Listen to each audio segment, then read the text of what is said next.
Yeah. Beautiful. One thing that I've always found helpful is musical albums. Especially the Yeah. well put together ones. It feels seamless. A book of poems I've always thought should feel like one long song.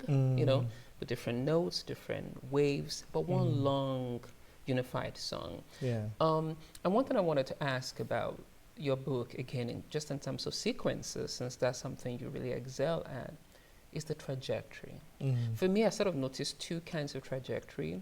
There's the trajectory of feelings, or perhaps oscillation of feelings, between being sorrowful, but also finding some sort of elation or tenderness.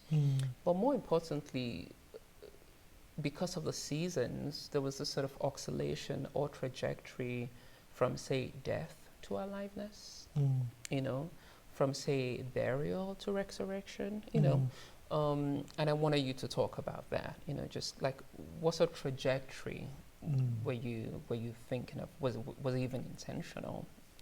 Yeah.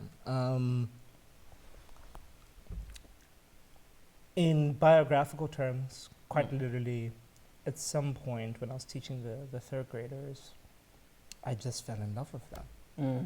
And so I started being happier. When I first fell into the job, and I fell into a job, I was supposed to work a different job right after graduation. I was supposed to go into corporate finance because I'd interned at this hedge fund, and I had gone, I was supposed to start there straight after graduation, but then the pandemic happened, and so they contacted me and said, like, hey, sorry fam, we need to move your job off or down a year, like no one has time to teach you, we're trying to keep the firm afloat, blah, blah, blah.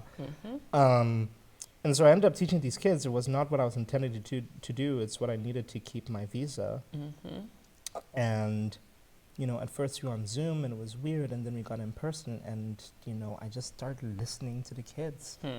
And they were just such real people. Kids can't lie, or at least they can't lie well. They lie so badly that you get this immense access to like inner reality like immediately.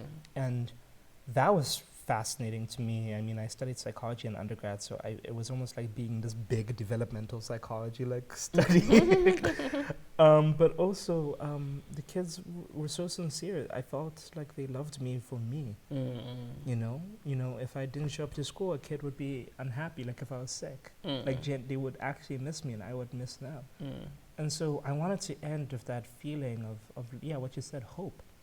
Because there was a sense of renewal. I couldn't go home during the pandemic, partially because embassies were shut down, but I also didn't want to risk all sorts of immigration stuff and so on.